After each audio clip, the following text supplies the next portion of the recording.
Thank you to everyone who's here. This is the Sara Turnbull Design Speaker Series.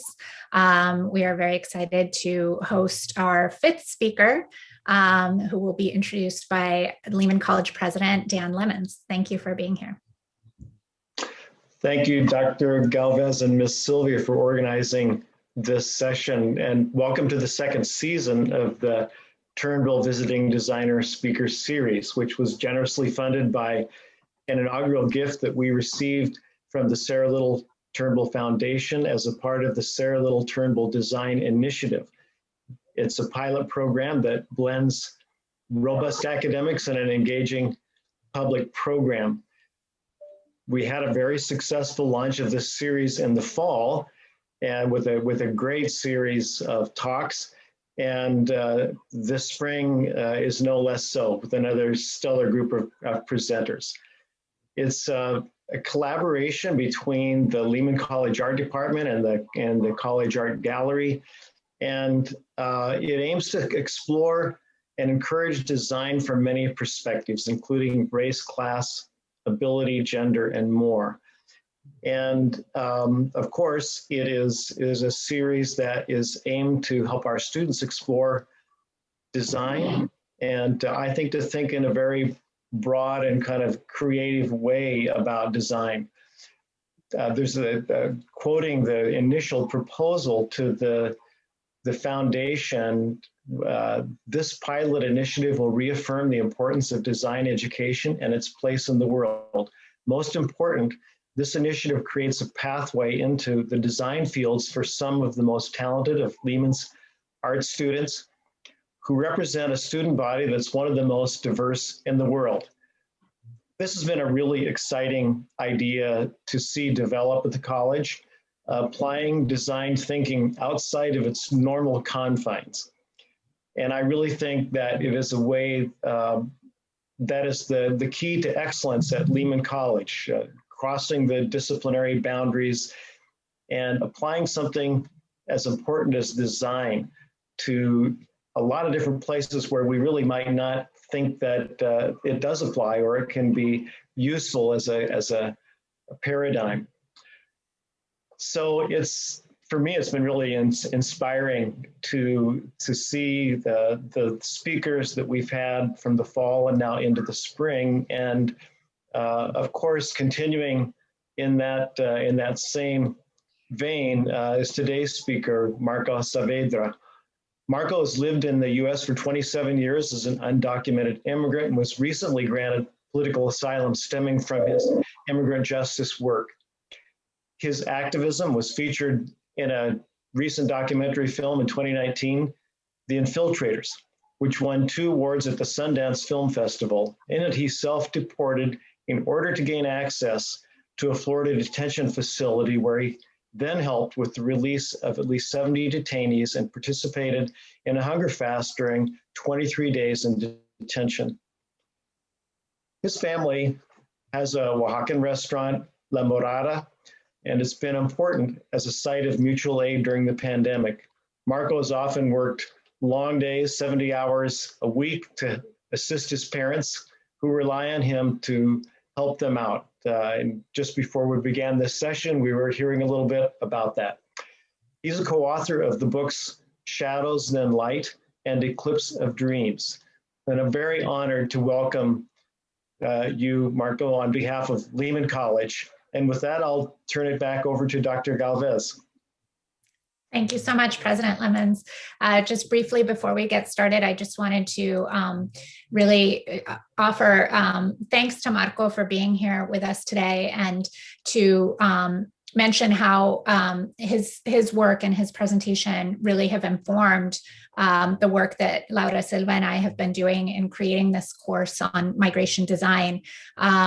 It's really impossible to think about redesigning the migration system without really being willing to think outside the existing categories, and if necessary, kind of break down the system to its bare essentials and try to figure out who is this system serving, and who should it be serving, and how can it better be constructed to meet the goals of justice and fairness. And so Marco has been a really wonderful thinking partner for as long as we've known each other.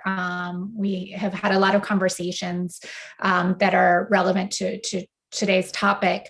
And I am just so always in admiration of his work as a poet, an artist, an activist, to really think in ways that I think are so unusual to really, kind of see through a lot of the existing paradigms and models for how we conceptualize issues like justice, home, mobility, love.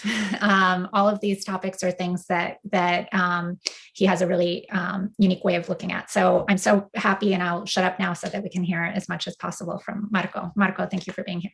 Thank you. Thanks for the invitation and that wonderful introduction. I'm very honored to be a part of this series. Overwhelmed, but I'll do my best. Wanted to start today just with a quick reflection, just considering the hate crime that just happened in outside of Atlanta, Georgia, by Mr. Long, and hold up obviously the victims and their families, and really a lot of people in our Asian American communities. I always turn to Baldwin. I consider Baldwin kind of like the patron saint of the Church to America, one of the last prophets that we had in at least in the last century. And he writes in Nothing Personal: if a society permits one portion of its citizenry to be menaced or destroyed, then very soon no one in that society is safe. The forces thus released in the people can never be held in check, but run their devouring course, destroying the very foundations which it was imagined they would save. Judged by this standard, we are a loveless nation. The best that can be said is that some of us are struggling, and what we are struggling against is that death in the heart, which leads not only to the shedding of blood, but which reduces human beings to corpses while they live. I think that it's, I feel like everything I have to say on immigration or life in general is definitely influenced, and it seems to just be an update of really what the Black bards and writers have been saying for so long. And I feel like I'm almost irrelevant if you just read Baldwin. But I think he really hits the nail on the head in Nothing Personal. Just like the fact that if you allow for one people to be persecuted, whether they be migrants or Black folks or women, any minority, right, then no one is safe in that society. And one of his strongest quotes is, if you don't know my name, you don't know your own. So I think for him too being part of that legacy of the Black prophetic tradition, it's being uprooted and being the first displaced people, but at the same time being the last protected group, that you have such a brilliant critique of America. I wanted to just, I won't read Baldwin for my whole 40 minutes, but I did want to touch base on the following. Well, the last thing I wanted to say, particularly about that experience, about what I've been reading, and I think everyone is still digesting what has happened, was that, and how it relates to me being both parasite and host and being an immigrant, or how I see myself connected to it, is that brown people are either over-sexualized or asexualized in America. Either you are exoticized and seen as a thing to be used, whether it be as property in chattel slavery, or as what these sexual workers were seen by Mr. Long, or you're asexualized and your children are called anchor babies, and President Trump calls you vermin and other awful, terrible things. And so this really dehumanizes everyone. And again, I don't want to deviate too much, but I think it's kind of hard to jump into any conversation without kind of addressing this head on, is that, what Mr. Long, and I think a lot of evangelical Christians miss, because I think this whole framing, like the media has been wary and always oversensitive whenever there's a white person committing mass murder, saying that blaming his sexual addiction when if we look at who Mr. Long considers his Lord and Savior, Christ Jesus is either, I mean, the predominant doctrine of the church is that he's born of asexual birth, right? So there was no sex involved when Jesus was born, and Jesus hangs out with sex workers and really never talks about sex in his own ministry. Or the Virgin Mary was a pregnant teen mother who had conceived a child out of wedlock, and Christ Jesus is born a bastard child. So either interpretation, I don't know how you get to this repressive now culture where your own insecurities are then externalized on the most vulnerable.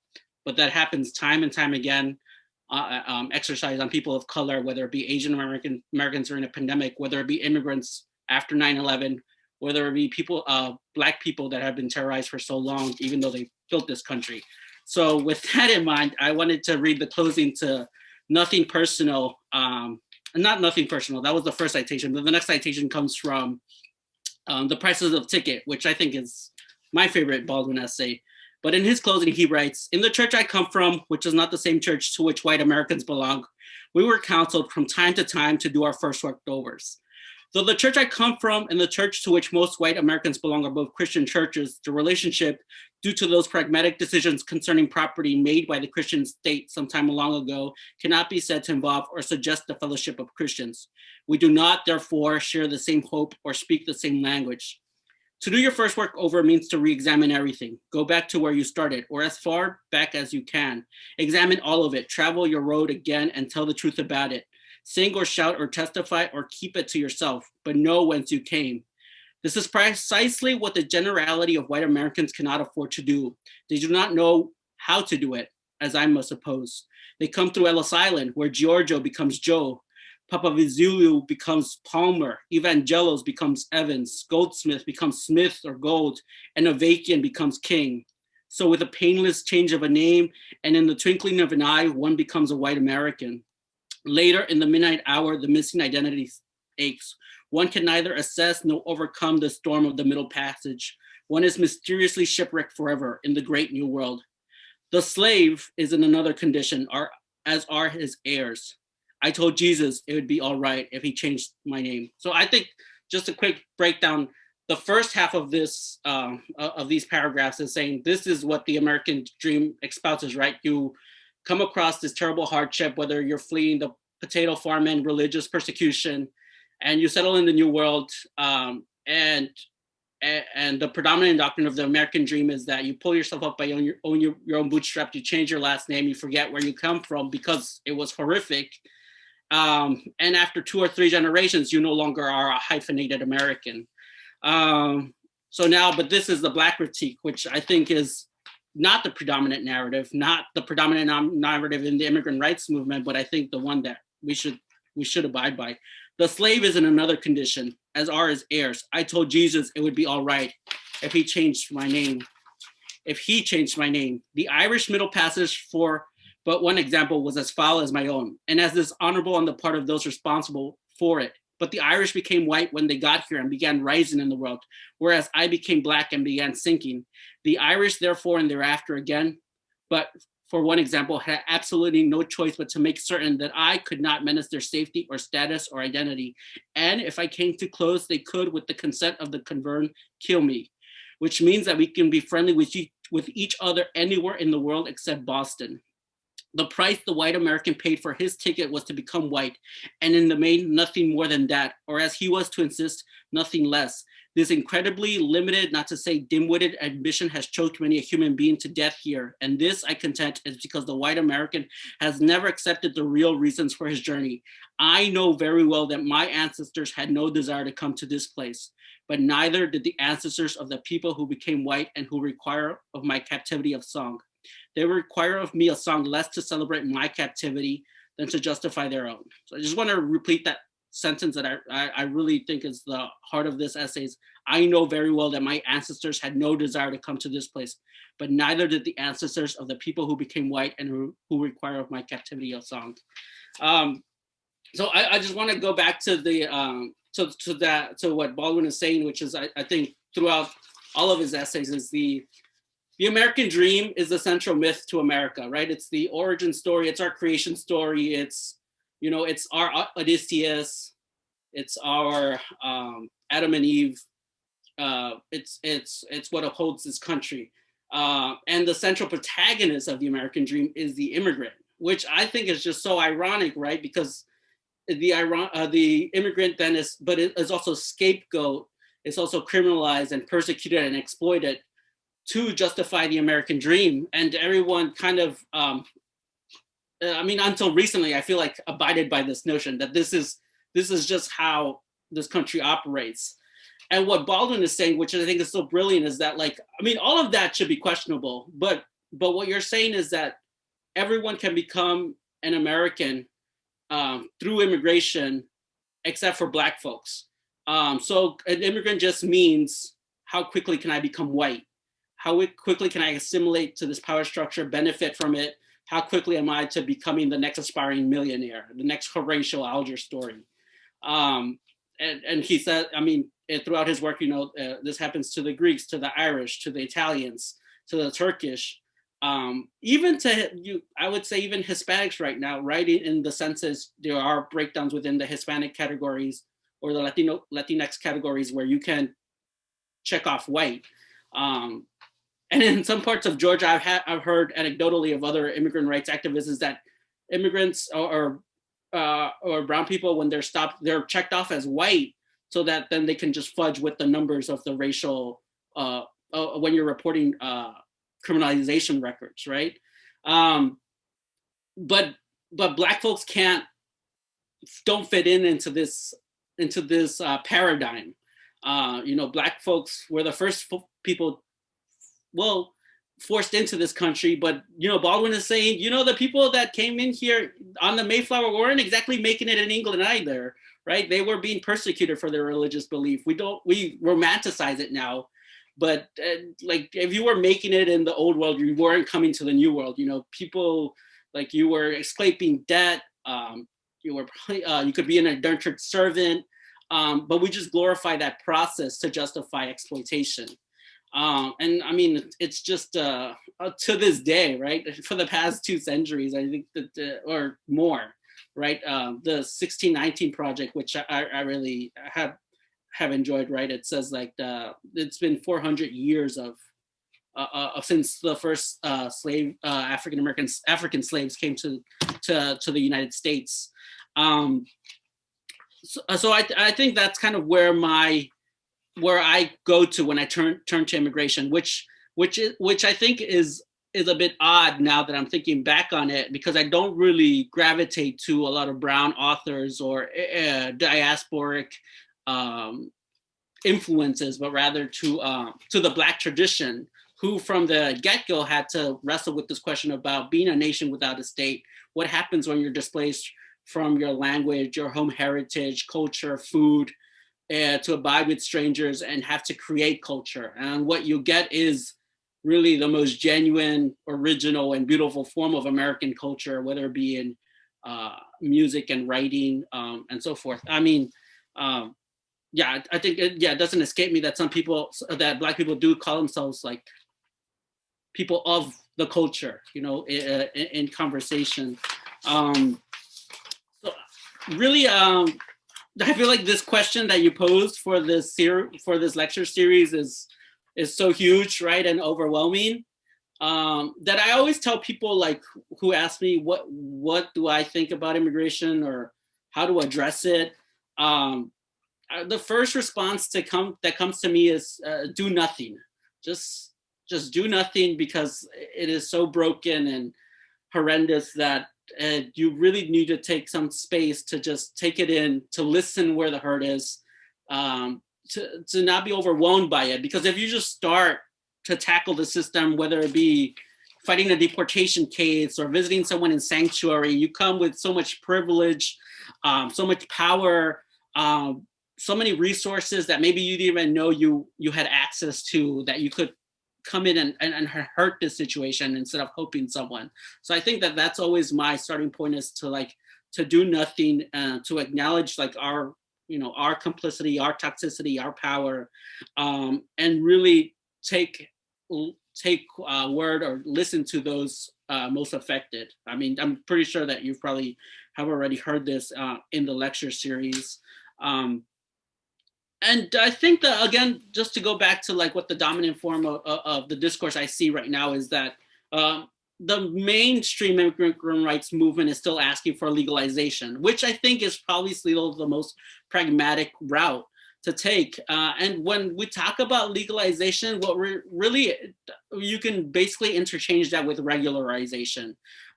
What you have right now is just like, what Trump espouses is just this like this complete fantasy of sealing the southern border, of criminalizing immigrants to deter any further immigration, which will never happen. You will never criminalize immigration enough that it will overcome someone fleeing hunger, starvation, poverty, death cartels, gang violence. There's no way to disincentivize you fleeing death. So what we're talking about, and I think most people still are, regardless of where you are on the spectrum, if you want immigration reform, is legalization, some type of reforms, but I think definitely regularization, because what you have right now is that we benefit from the exploitation of immigrants. We benefit from immigrants being essential workers, but at the same time expendable. Not only we, but the powers that be. You know, the US government benefits from the taxes that immigrants pay and the aid that they do not receive. And therefore it's a net gain, so much so that immigrants pay more in taxes than Apple or Amazon. Not only us, but obviously like our addiction to cheap product, cheap labor, to drugs, to violence. This idea that this almost innocent or childish idea that we can criminalize everything into a solution, right? That we can, if we only punish enough immigrants, they will stop coming over. If we only send enough arms to fight the drug trade, it will end. Instead of actually seeing our own complicity in it. And what if we stop being the main consumers of these drugs and the biggest beneficiaries of these arm deals? How much more could we undermine that if not only did we legalize and regularize migration, but also legalize and regularize the drug trade, and closed up all these black markets? The same cartels that benefit from the black market in arms and drugs are the same ones that benefit from the smuggling of people.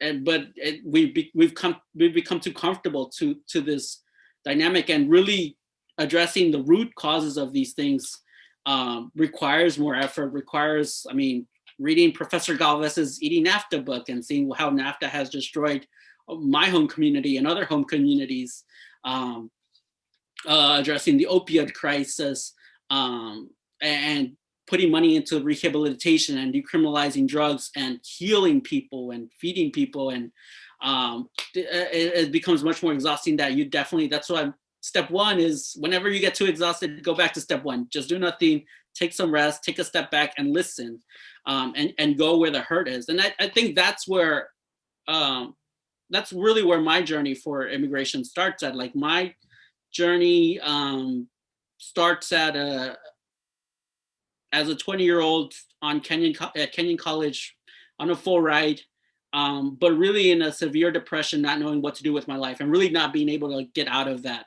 depression. And so what I thought was, let me just take a semester off campus and go to DC and see what's happening in immigrant rights movement, because I just don't know even like who to talk to or how to talk about this. And what I saw there was obviously a lot of nonprofits and people meeting on the Hill and lobbying, but also dreamers, like other undocumented youth like myself that had stopped working, that had stopped going to school to mobilize around the DREAM Act. And just seeing their amount of sacrifice, and obviously being a witness to like all the sacrifices my parents did, I was just like, how can I not be a part of this movement? And that just continued to escalate. I mean, I think the feeling of freedom, or the feeling that you can mobilize towards your freedom, can become very much addicting and a high. And the more I met dreamers, I mean, the more I think everyone in that community at that time, it was so charged. We thought that the reality was there with President Obama in office, 2 years in office, talking about positivity around immigration, having a Senate majority, a filibuster-proof majority. We just thought it was within our grasp. But I mean, the DREAM Act didn't pass that year, and the biggest lesson we learned was that our community is being deported at record numbers. Obama still has a record number of deportations, and Biden just seems to be continuing on that legacy of promising immigration reform, but still to deliver that being hard on immigrants. And so we just, that's where I started to fight deportations on a case-by-case basis in Cincinnati, Ohio. North of Cincinnati, Ohio is Butler County, which had one of the most notorious 287G programs that deputized police to act as immigration agents. Through that, connected with the National Immigrant Youth Alliance, where we would exchange, heartbreaking stories, but also strategies, platforms, share petitions. And fighting this on a case-by-case basis, we thought we have to escalate and we have to just go into the detention center, because fighting one case and getting 10 new ones, this is just not the arithmetic just doesn't work in our favor.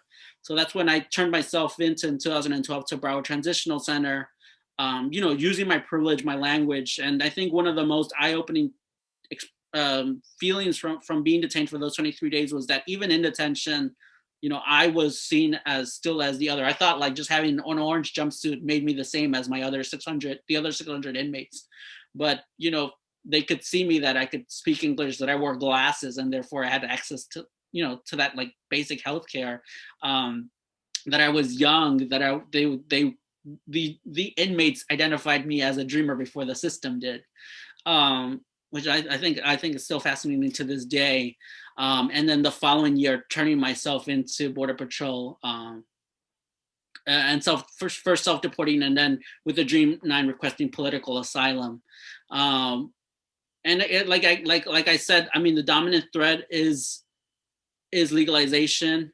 But I think that what a lot of youths that I was walking with started to question was that this dominant narrative of the American dream can be very toxic if we just replicate it and continue it and write this model that if it goes unchallenged, that weight is just gonna shift to the next wave of recently arrived immigrants. And that's what happened after President Obama, Donald Trump comes in office. But throughout all those presidencies, the waves of recently arrived unaccompanied minors, Central American immigrants fleeing the highest murder capitals in the world, and being seen as so expendable and deportable amidst COVID.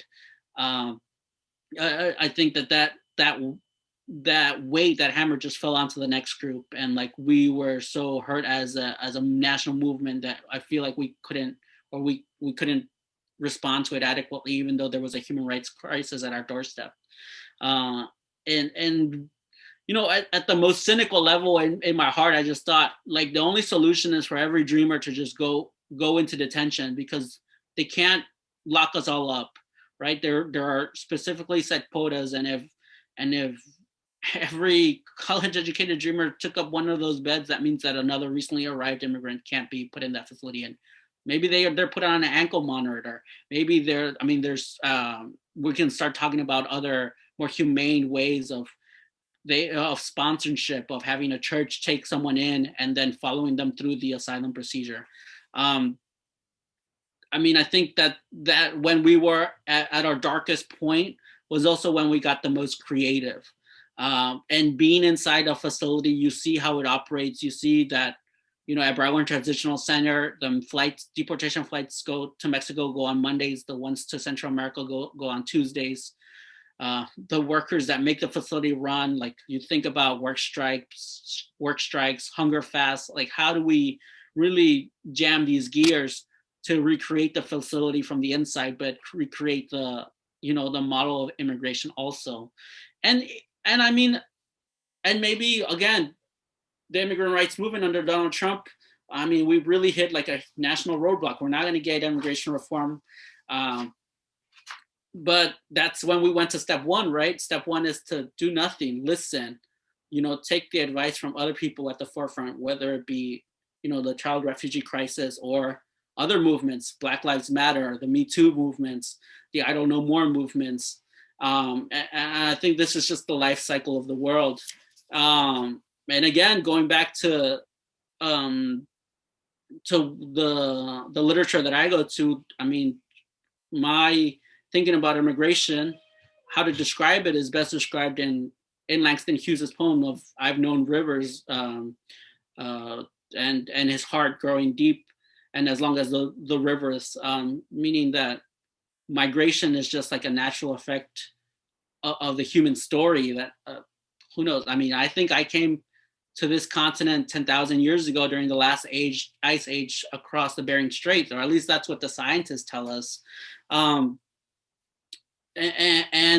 we know that migration is just gonna, I mean, at the current moment, there's 270 million immigrants in the world, which I think is almost about the population size of Brazil, but it's only gonna be growing. Right now, immigrants are 3.5% of the world population, right? So again, 96.5% of the world does not immigrate, does not leave their home place. It has to be some severe factor that pushes you out of your birth country. But we know that climate change specifically, but also war, poverty, and hunger are going to continually displace people going into the future, so much so that they will, I think climate change will laugh at our border wall, will laugh at our immigration policy. And I know that was one of the founding texts that you looked at for this class. So much so that in my mind, I think climate change will actually produce open borders because Amazon and Apple are already living in a world of open borders. You know, the 1%. I mean, I don't think just the 1%, but if you go to college, I mean, you're told to go out and explore, or if you watch Anthony Bourdain, that the world is your oyster and that you're supposed to endorse multiculturalism and that one benefits from it. And I think I adhere to that idea too, but it wasn't real to me. I couldn't travel abroad. I can't go back to Mexico till I'm 38 and a US citizen, and I won't be able to vote till I'm 38 years old. And I've been able to exercise my political capital and try to change the political dynamic through non-voting means, because we've had to get creative with it. So that I feel like I'm just opening up a lot of different ways to go. But that's definitely kind of where I see myself right now. And I know I was going to talk for maybe like 5 more minutes, or if anyone has questions, we can jump into that. But I definitely want to have this be a conversation.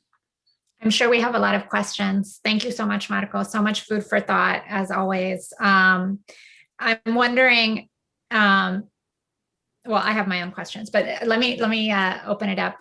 I'm noticing among the attendees, we have our next week's speaker, Melissa Chandler. I want to give Melissa, if you feel like it, right of first refusal if you want to ask the first question. We also have people who've collaborated with you on writing projects, Alexandra Daleno and Laura Lomas. So if any of those collaborators would like to ask the first question, feel free. You can raise your hand or you can type into the chat and I can unmute you.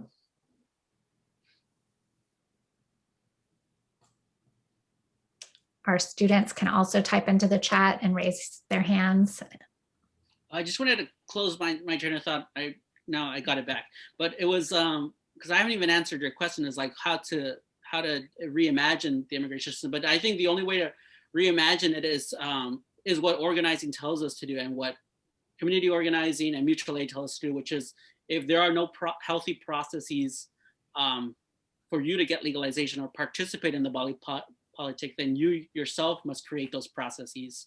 And the way that we do mutual aid at La Morada is that we partner with, donors, people in our community that help us prep food, that help us source food, and then we cook in our kitchen. And we're doing about 650 meals a day, 2,500 meals a week. We get a USDA truck once or twice a week with 1,000 grocery boxes to distribute in our community. So it's making the community, making that safe space, making the sanctuary as a process while you're doing it. And I mean, that's the only solution that I've brought about, and being public with my story, creating those safe networks have given me access to lawyers, churches, you professor, people that have signed on to my petitions, that have gone to court with me, and really have challenged the system. And I think that making the way is the only way, is to become almost so divested from the American dream that you create your own community. And I think that's what the Black experience shows, and what my family has shown me. And Baldwin would say it's. I think that's one of the really powerful things. And I don't think people necessarily know that one of your goals when you were fighting for asylum was to make your, all of the materials that were being prepared in terms of the dossier of supporting documents and expert witnesses available to anyone who needs them. And I think that's a really different way, because the asylum system is premised on kind of a lifeboat ethics of whoever can save themselves through this accumulation of social capital and the right attorney and the right arguments.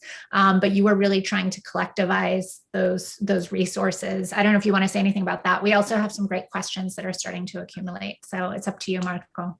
Definitely. I think, I definitely aspire to not be beholden to anything. Like, this is not my case, right? It's absurd to me that, that asylum, like, for asylum, you have to qualify into a protected group. And like, these are social categories, right? I mean, even the wording, right? But then it's each individual, like you're saying, you don't have a right to an attorney, right? You have to provide your attorney if you can afford one. And it's become so individualized that even though we know Mexico is the second most dangerous country in the world for human rights activists, the most dangerous country for journalists, why isn't it categorically just given asylum? And I mean, obviously we know that because the US doesn't want more Mexicans into the country. I mean, is as blatant as that. Even though, I mean, these are all structures that we're dealing with, right? And so definitely it's thinking about it at that level, but also democratizing the knowledge, right? Making it more accessible, because it shouldn't be so inaccessible. It's just confounded in so much bureaucracy and so much legalese that how the odds are stacked against you if you're in the system. And so making this accessible, and it just goes back to the reason why I self-deported to Mexico, is because Pedro Martinez from Lexington, Kentucky, his brother Seferino Martinez had tried to cross the border 3 times already and kept on being arrested. It was because Lisbeth Mateo and Lulu Martinez went back to see their families. It was because Claudia Amaro and her husband were facing persecution for organizing with Los Otros Dreamers in Mexico. It's like those individual stories, and we as a group marched across the border. Then for the past 8 years have had to fight our cases individually. But I mean, I'm always thinking about the other people in my circumstances and trying to check in with them, or at least, I feel like I just need I'll mail like Claudia out of my docket and she can just see that. But I think we've uploaded most of it to a zip drive that can be accessible. Yeah. Cool. And even the judge ended up being somewhat of an ally in terms of the way that he chose to write the decision. I think set precedent for some of the arguments that you were making that we were at the time sort of worried wouldn't be as convincing or compelling to the government's perspective. Right. Laura Loma says, I am struck by your brilliant exposition of James Baldwin. Thank you. Your critique of the American dream makes sense. Why do you think there is a paucity of resources coming from Latinx intellectual traditions? Are there any ideas that you have found generative? I mean, I don't think there is absence of it in Latinx community. It's just, it's just a personal blind spot for me, but I feel like I don't know. I feel like I treat books like I treat movies. I'd rather reread a book or rewatch a movie that I love than start a new one. Seems more daunting. And I feel like I'm still, it took me like 10 years of reading and rereading Souls of Black Folk by Du Bois to like, oh, I think I'm starting to get it. And I feel like I've been in an ongoing conversation with James Baldwin, and not to limit, obviously I feel like conversations with you, with other academics, with other friends, are constantly pushing me to branch out. But I feel like this is just a tradition that I've just been savoring for the past decade plus of my life. I think to me, I feel like maybe hypocritical, like maybe I don't want to get out of my own comfort zone, right? Like this is a tradition that most speaks to me. But I think there is like some I mean, I think there is some richness, and I think we lost something when we stopped working on rhetoric and memorizing. But I don't want to sound like a fogey, but I think that there's like some beauty in just like really being steeped in one paragraph, in one sentence, and reciting it over and over again. Because I think that that's, if something speaks across generations, it means that it's been moving ever since. Mm-hmm. Yeah. Thank you. Melissa Chandler says, what is the first thought that comes to your mind when you or someone else talks about open borders? The first thought is, well, I mean, I kind of wanted to touch on this with the deportation and coming across the border asking for political asylum. It's like, we believe in open borders. I do. It would be hypocritical for me to not to believe in that. And the most powerful people in the world operate with free reign across the world. But the only way I can say that is by doing it, right? So I think that everyone should have the right to immigrate and to travel. So I got on the plane and flew to Tucson and then connected there to Hermosillo to go back to my home country that I hadn't been in 20 years, to then come across the border, to have a more humane way to do this, whether and not have to pay a coyote and not have to wait in a detention center. The average wait time at that point was about 4 months, and we only waited 2 weeks. And we were saying that we were undermining the system, that we were playing with the asylum laws. And we were. I mean, we don't believe in the system. It's this system, like the system that has persecuted me all my life. How am I supposed to adhere to it? It would be a betrayal to my family if I did. But the only way to, like, I don't want to have this argument, right, to deaf ear and blind eyes. I would rather just walk across the border and show you that this is how I live out my life.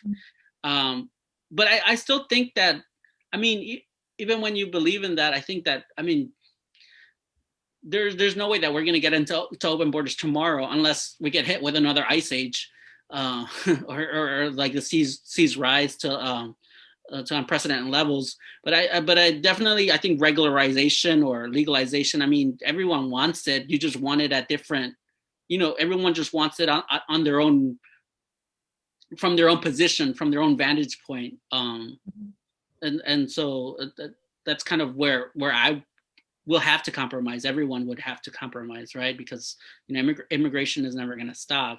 I mean, no one asked Hernan Cortez and Christopher Columbus for a passport or visa or stamped them when they came across and brought smallpox into the New World, right? So it seems so arbitrary that after Europe colonized the world and took all the gold and spices. 2 centuries later, we have nation states, and everyone starts to adhere to like a nation state identity. And then now, the worst thing is that we have, our countries being overpopulated by brown people. I mean, it's just like, it's so arbitrary of where you set benchmarks or not. So. Thank you. Ale Delano says, thank you, Marco. One of the aspects that you've talked about as part of the ways in which the system needs to be rebuilt is through reparations. I think this is a really powerful and not discussed enough in the immigration debate, which often just focuses around regularization, amnesty, as you mentioned. I'd love to hear more about how you think about reparations in this context. Yeah, I mean, definitely. I think that reparations, like amnesty, like open borders are I think in the main are thought of as dirty words or as untenable words, when really the minimum that immigrants deserve, the starting point should be reparations, right? Reparations basically means that there's been hurt, right?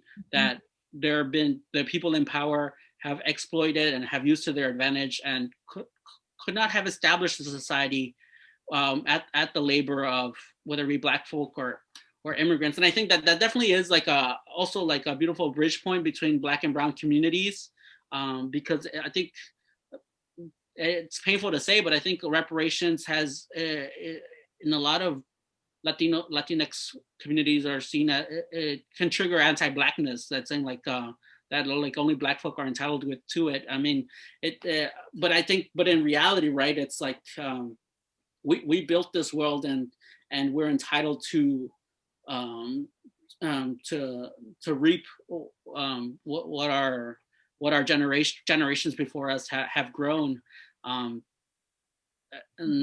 Yeah, I've had this conversation. This is an ongoing with Alejandra Delano. It's an ongoing conversation of like what will reparations look like and what seems practical. I mean, that's kind of more like the challenging thing, how to actually get that into an effect. But I think definitely that paradigm shift is elemental. Mm-hmm. I'm not sure if I like responding to these questions correct, but I mean, you can repeat the questions if I'm not. No, that's great. Thank you. My collaborator, Laura Silva, has a question for you. Yes. Hi, Marco. First, thank you very much. This has been a wonderful conversation. I know our students in our class, we tell them to take notes of the conversation because what you're giving them are tools that if they write them down, they can memorize, and you never know when you're gonna need them, right? Personally, I am a DACA recipient. I've been in this country since I was 13, and I'm very not close to 13 anymore. And you know, I take my hat to you for the courage that you had on your experience. I know that it's very scary to put yourself in front of the immigration system. I do that every two years. But I think, I want to ask you a question on purpose, where you are as how you are, which is something that I try to teach the people that I mentor and my students, that they can do so much and they can create so much change as who they are, where they are. And I would love for you to share some of the tools or some of the knowledge that you have acquired that we could pass to our students for them to understand that they also have power and purpose and saying without having to, without having to leave their homes, for example, right now. And I would love for you if you have any ideas on how we can empower our young students on creating change from their home. I mean, definitely. I think that's one of the main questions as an educator. And I think that's like now I feel like almost wanting to retire from immigrant rights work, but obviously I'll never retire from it, but definitely bequeath it right to the next generation of like, they're the next people. And really, I mean, all of history just shows that like social movements thrives on the energy and the capacity of the young people to dream new dreams and to visualize new ways of doing it, right? If anything, like they they have a big legacy to live up to as young people. I mean, I think definitely, like you were saying, I think it definitely, you have so much power even just from being your own home. If anything, COVID has taught us that like so much can be done still remotely, that we're still find ways to be connected, that you can still go to like be in solidarity and go to people's court hearings virtually. You can acknowledge your own complicity in the system and how we benefit from it, right? And at whose expenses. I think obviously being more learned in the literature that I haven't yet engaged in, going back to like one of the earlier questions, I mean, Du Bois has credited with double consciousness, but you have in Anzaldua's work theories of oppositional consciousness. And I think that there's so much to do that it's almost overwhelming.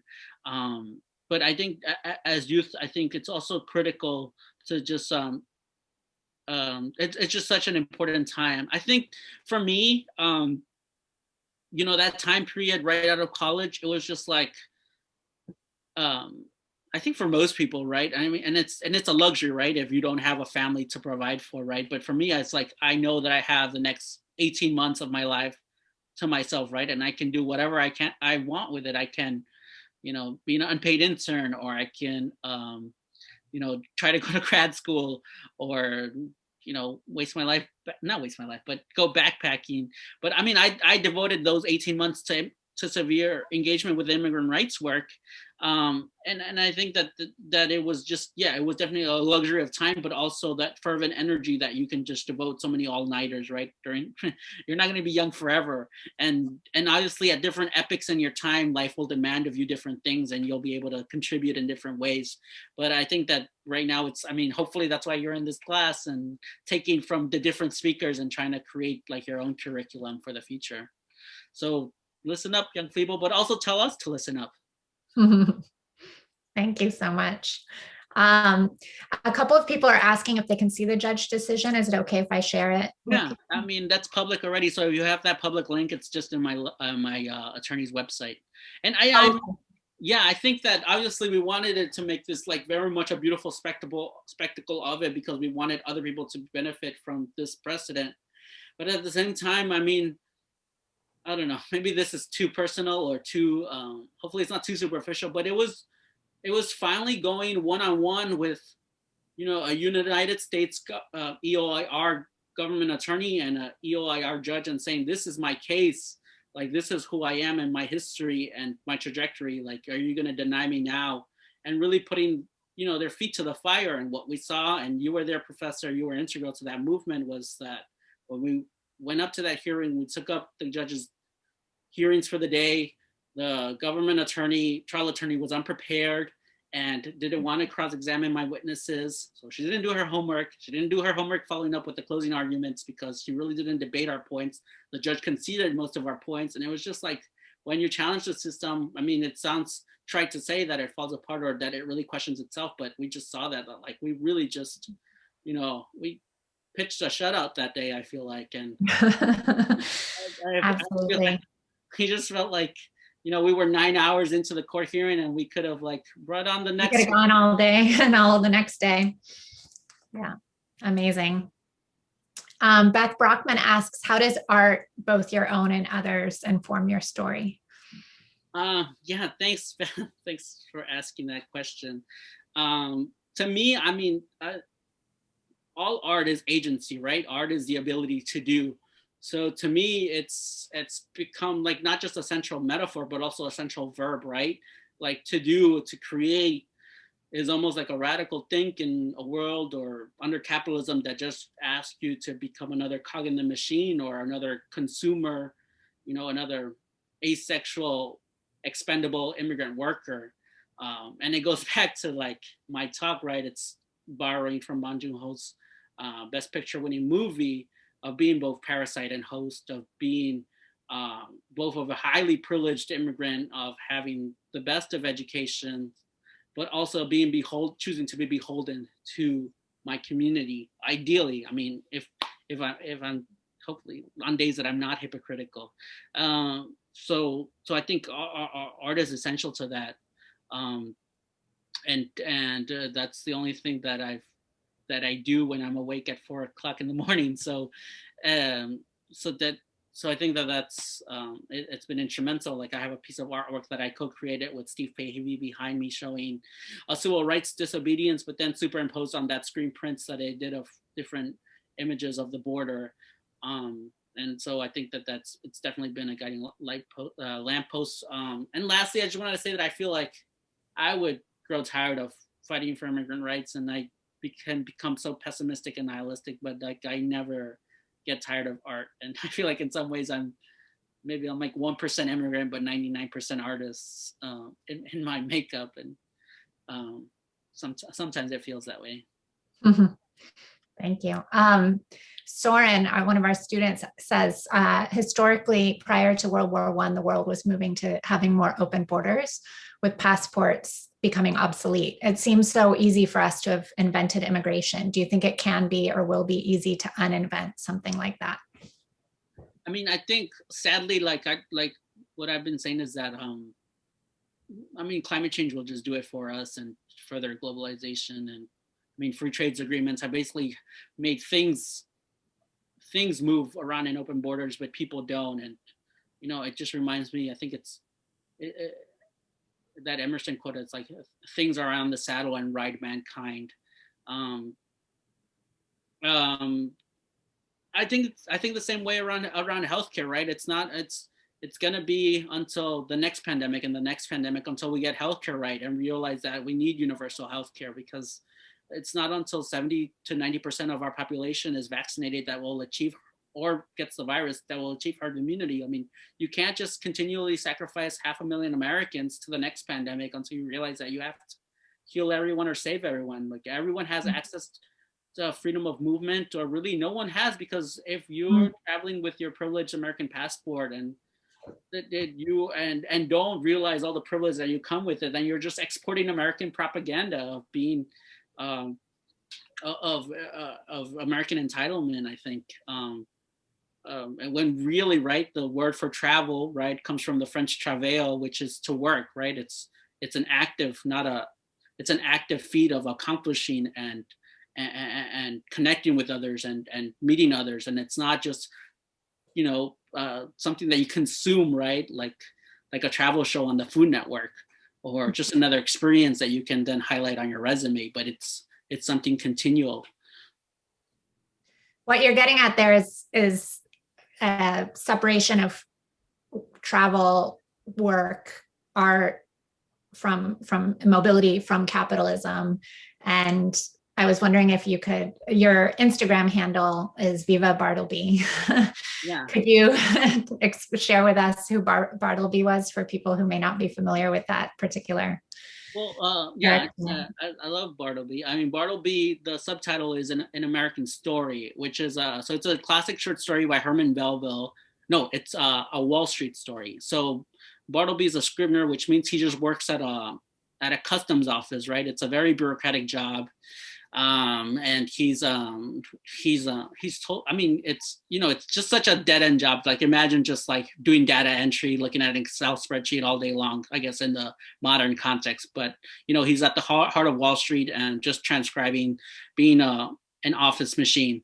And until one day, young little Bartleby, so effete, right, says, like, I prefer not to. That just becomes his quote, right? He's told to do his work, and he just continually says, like, I prefer not to. He starts to live in this office, in the Wall Street office, because he's just like so depressed and immobile and so feeble. And they try to get him rid of the office. Bartleby, can you move your things? Can you not live in this office? And he just continually says, I prefer not to, until his death. So it's like a very dark comedy, right? But it's, you could imagine yourself, right, being in the, at the heart of this millstone, of this grind, right? And just continually just telling the system, I prefer not to. Like, would you, want to continually uphold the American dream at the exploitations of immigrants and saying, I prefer not to, right? Do you want to, be like another empty consumer and, right, like abide by this like empty notion of, travel and mobility under capitalism and saying, I prefer not to, like, and so I think for me, like, that's why I've kind of adopted Bartleby as my handle and my standard. And maybe Bartleby should be the chief protagonist of the American dream instead of like the immigrant. But I think that's what that story has always just struck a chord with me. And just, I don't know, Bartleby as a figure in organizing, right? As an organizer, just obviously creating new ways, but to the general paradigm, to the general structure, you're saying, I prefer not to. Yeah, thank you. That's such a great note to end on, but I would be remiss if I didn't give our students one last chance. If they want to ask any last question, who would like to have the last word, you can raise your hand, or you can post it in the chat. At this point, it would be better to raise your hand since we're almost out of time. Anybody? Okay, I think we stunned them into silence. They're saying, I prefer not to. They listen too closely. Step one, so they went back to step one. Yeah, exactly. Do nothing. It's been such a pleasure. I think, you are in this very interesting intersection of what it means to be an artist and what it means to be a political figure in some way, right? And I feel like a lot of people forget that art is one of those ways where movements get voices and they get feet and it moves along. And I personally learned English listening to Bob Dylan's in the 60s and folk music and the music of El Pueblo. That's how I learned this language, which is very interesting to me now that I am a grown adult and realize what I did as a child. And I want our students to notice that you can be an active participant of this structure while enjoying and having some love for the work that you do with it, right? You can write your poems and make your poem be something that stunt the people. You can paint a picture, you can dribble a ball, you can sing, you can dance, you can construct, or in my field you can design, and that becomes a building block for the structure of change. We need all of your attention, and we need all of your abilities for the movement to keep on going, because it's never ending, right? It's never going to stop changing. And because I feel like the more that we go through the years, the more that generation realize that when you ask for more than when you're giving, you get more. Mm-hmm. And sometimes, freedom is not given, is taken. And so in order for you to go and take your freedom and have your peace and the pursuit of happiness, you have to have some tools, and art is such a big one. So thank you so much for bringing your stories and bringing your intersections into the forum. I am, I have a lot of homework to do after work. I got a lot of reading to do. But thank you so much from a fellow, right? From a fellow dreamer to another. Gracias. Gracias a ti. Yeah, I mean, Professor Galvez has my contact information, so definitely I can make myself available, and I've sent her my notes. So if you want to like just look at some of the citations, some of the stuff that I Thank you. not covered. So, but yeah, definitely whatever help I can be to the students, I'll lend myself. Thank you so much. Thank you, Marco. Thank you. Thanks for this opportunity, and it was fun. I'm glad you enjoyed it. I know we did. Thank you to everyone who's attending. We'll be back next week when Melissa Chandler will be our 6th speaker in the part 2 of our series. And we're really excited to continue the conversation. Thank you everyone for being here. And thank you, Marco. And I assume that you at La Morada are still interested in volunteers and donations and any support that our Bronx-based friends here can contribute, right? Yeah, if you want to follow us, our social media is just like La Morada NYC, whether it be Facebook or Instagram, or our website is lamorada.nyc. Yeah, for sure. Just hit us up if you want to volunteer or donate. If you have any ideas or connections or resources, we always love collaborating with folks. Fabulous. Thank you so much. Bye, everybody. Thank you. Bye. Gracias. Students, we'll see you in a few minutes. Gracias, Marco. Bye. Gracias a ti. Let's